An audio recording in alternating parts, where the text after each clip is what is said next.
Okay, I'm just giving you the answer to the question you're asking all night long. That's Bill Maher, leaving his guest completely speechless as he lays out the real reason voters keep backing Donald Trump.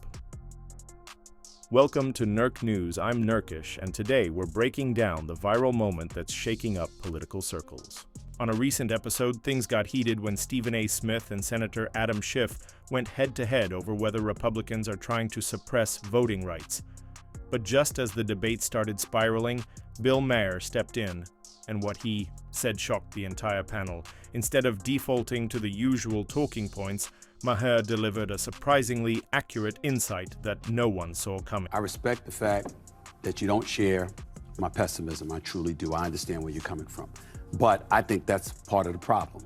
I think the Democratic Party should share my pessimism. I think they should be on high alert. I think they need to treat him with the seriousness that it deserves, because you having a lot of faith in the American people. The man did get over 74 million votes. You've got people that are looking at Joe Biden. I'm not going to call him a cognitive mess or anything like that. That's very disrespectful. I would never speak about our president that way. But when you're 82 years of age, it's not offensive to say you're no longer a spring chicken and you don't seem to have the level of five and the energy that you want to have. And so you take that into consideration.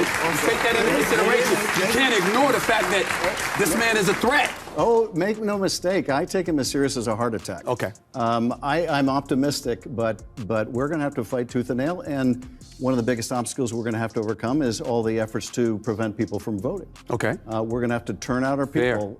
We're going to have to work like never before. We're going to have to work like our democracy is on the line, because it damn well is. Right. I take this as serious as a heart attack.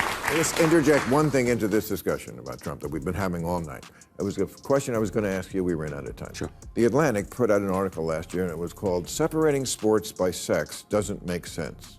Right. And talked about how we separate sports like the WNBA just because it's just socialization. This is insane. I agree. Okay. That's why people vote for Trump. Because there's stuff like that on the left that people just go, I know Trump's horrible, but separating by sports by sex makes perfect sense.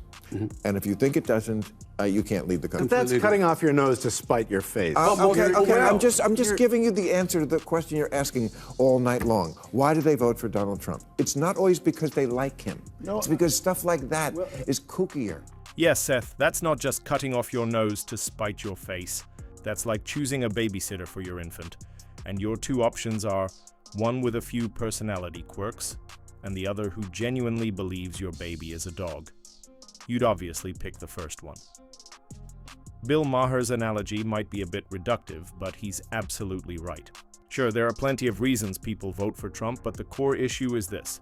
The mainstream left is completely insulated by its own media bubble and totally blind to the chaos within its own party. Remember when Dennis Prager went on Maher's show and said, "Men can't menstruate," and everyone looked at him like he had 3 heads? They acted like he was spouting nonsense. Fast forward 5 years, and now Maher's finally catching on to the whole gender erasure debate. I mean, cool, welcome to the conversation, Bill, but you're showing up late to the party. To say America is anti-Semitic is a lie. To say it is racist is a lie. Okay, these are giant left-wing lies. We're talking about degrees. To say that men can menstruate is a lie. And that is what is said. Yes.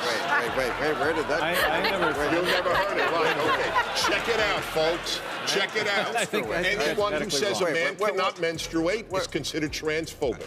I missed this whole story. You did? I did. I agree. Tell me where you're getting this. Just Google it. Can men menstruate? Who is saying this? You're talking about a very small percentage. Oh, really? Then how do you allow men, biological men, to run against women in the races in Connecticut? Moving on to the next. Dennis, I remember you in the old show. You were a little more reasonable.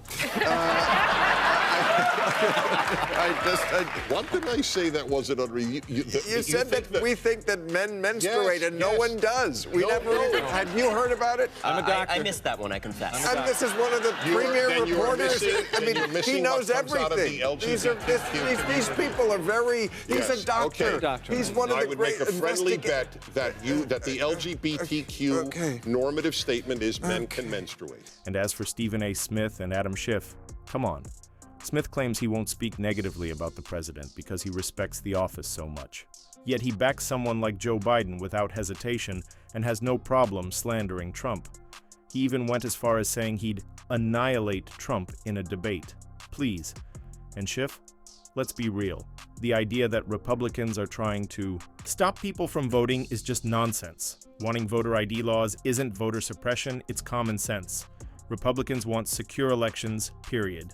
Honestly, South Africa has a stricter election system than we do right now. And the argument that Black Americans can't manage to get an ID? That's not just wrong, it's offensive.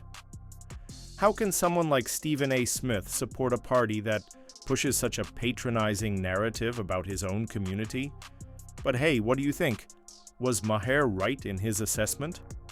Would Smith actually hold his own in a debate with Trump? And seriously, why is Adam Schiff still on TV? Drop your thoughts in the comments. This is Nerk News signing off.